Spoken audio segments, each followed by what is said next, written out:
تھا، لیکن جب سے پاکستان بنا ہے، معافی چاہتا ہوں میں کبھی کبھی غلط بات کر جاتا ہوں، لوگ اسے غلط کہتے ہیں، جب سے پاکستان بنا ہے یہ فیصلہ ابھی تک نہیں ہوا ہے کیا یہ ملک افواج کے لیے ہے یا افواج پاکستان کے لیے ہے؟ یہ بنیادی سوال ہے۔ اگر یہ ملک افواج کے لیے ہے پھر بھائی ہم تو توپ و تفنگ والے نہیں ہیں، غریب لوگ ہیں، جا کے اپنی گاؤں میں گزارا کریں گے۔ اور اگر یہ افواج پاکستان کے لیے ہے تو ان افواج کا، ان ایجنسیوں کا ہم پہ حق ہے۔ ایجنسیاں قوموں کی آنکھیں اور کان ہوتے ہیں۔ ہم چاہتے ہیں کہ ہماری ایجنسیاں CIA سے بھی کمپیٹنٹ ہوں، کہ ہماری ایجنسیاں KGB سے بھی کمپیٹنٹ ہوں، کہ ہماری ایجنسیاں موساد سے بھی کمپیٹنٹ ہوں، اور ہماری افواج پاکستان نہیں دنیا کی بہترین افواج ہوں۔ لیکن ایک بات انہوں نے جتنی جلدی وہ مان جائیں وہ پاکستان پہ احسان کریں گے، وہ یہ ہے کہ انہوں نے بھی دنیا کی افواج کی طرح سیاسی لوگوں کے انڈر رہنا ہوگا۔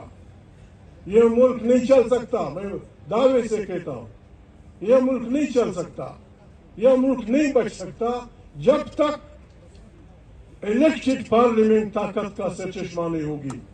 جب طاقت کا سرچشمہ الیکٹڈ پارلیمنٹ نہیں ہوگی، وہاں سے داخلی اور خارجی پالیسیاں نہیں بنیں گی، وہی لوگوں کے مسائل نہیں ہوں گے۔ عدلیہ اپنے فریم میں آزاد، بہترین عدلیہ، پریس اپنے فریم میں آزاد، افواج اپنے فریم میں، انہوں نے حلف قسم ہوتا ہے، حلف قرآن ہوتا ہے، حلف وعدہ ہوتا ہے انسان اور خدا کے درمیان، انسان اور انسانوں کے درمیان۔ سپاہی سے لے کر جرنیل تک ان کا حلف یہ ہے کہ میں نے سیاست میں حصہ نہیں لینا۔ ابھی آپ جانے وہ سیاست میں حصہ لے رہے یا نہیں لے رہے، جب تک وہ اپنی حلف کا وہ نہیں کر رکھیں گے پاکستان مشکلات سے دوچار ہوگا۔ آج پاکستان کہتے ہیں دہشت گردی دنیا کی کسی اس میں دیکھ لیں، انسائکلوپیڈیا میں، دنیا کی کسی ڈکشنری میں دیکھے، لوگوں کو ہراساں رکھنا، روزوں کو ڈرانا، لوگوں کی مرضی کا مذاق اڑانا، یہ دہشت گردی ہے۔ 8 اکتوبر کو 25 کروڑ انسانوں کی رائے کو بندوق کی نالی کے نیچے زر اور زور کی بنیاد پہ بدل دیا گیا۔ اس سے بڑی دہشت گردی کیا ہے؟ 25 کروڑ انسانوں کو بندوق کے زور پہ، پیسے کے زور پہ، اس پہ ایک نیا فلسفہ انہوں نے ایجاد کیا ہے پاکستان میں۔ جو بکتا ہے وہ وفادار، جو وفاداریاں بیچتا ہے وہ وفادار، اور جو اپنی ایمان سے کسات رکھتا ہے اپنی پارٹی سے وہ غدار۔ بس بھائی ہمیں غداری قبول ہے، ہم بیچنے والے نہیں ہیں، ہم نہ وفاداریاں بیچیں گے نہ کسی کی وفاداری خریدیں گے۔ اور ظلم کی انتہا، علامہ صاحب نے کہا دنیا کی ادارے کہتے ہیں 45% لوگ غربت کے لیے اس کے نیچے زندگی گزار رہے ہیں۔ یہاں کہتے ہیں پاکستان مقروض ہے، پاکستان مشکل میں ہے، لیکن صرف ایک چک کا نشان، یہ بس ایک چک کا نشان جو ضمیر فروش لگاتا ہے اس کو 90 کروڑ روپے دیا جاتا ہے۔ 90 کروڑ سے خیبر پختونخوا کے، بلوچستان کے، پنجاب، بس ایک چک کا نشان جو ضمیر فروش لگاتا ہے اس کو 90 کروڑ روپے دیا جاتا ہے۔ 90 کروڑ سے خیبر پختونخوا کے، بلوچستان کے، پنجاب کے، سندھ کے، سرائیکی بل کے کئی ضلع کئی مہینے روٹی کھا سکتے ہیں۔ 90 کروڑ، ایک نہیں، 2 نہیں، 3 نہیں، 4 نہیں۔ بابا یہ مشین کہاں ہے آپ کے پاس؟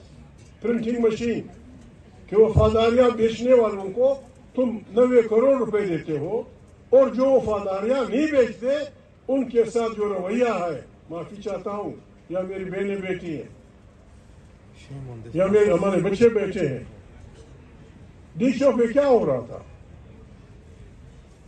آئین اجازت دیتا ہے کہ آپ کے خلاف ظلم ہو آپ پارٹی بنا سکتے ہیں، آپ جلسہ کر سکتے ہیں، جلوس نکال سکتے ہیں، اپنی رائے کا اظہار کر سکتے ہیں۔ آپ نے اپنے بچوں کو یہاں گولیاں ماری، وہ کیا کہنا چاہتے تھے؟ وہ آپ سے کیا چاہتے تھے؟ یہاں میری بہنیں بیٹھی ہوئی ہیں، آپ کو شرم نہیں آتی؟ آپ ہماری پولیس ہیں، آپ ہماری فوج ہیں، آپ کو شرم نہیں آتی؟ چھوٹے بچوں کو تانوں میں ننگا کر کے بے عزت کر کے اور پھر اپنے کو پاکستان کا پتہ نہیں کیا پاکستان کو وہ کرتے ہو، تم شرم نہیں آتی؟ تمہاری بہن نہیں ہے؟ آپ کسی مرد کا کو جب لباس نکالتے آپ کیا دیکھتے ہیں اس میں؟ کیا آپ کو اپنا باپ نظر نہیں آتا؟ کیا آپ کو اپنا بیٹا نظر نہیں آتا؟ کیا آپ کو اپنی بیٹی نظر نہیں آتی؟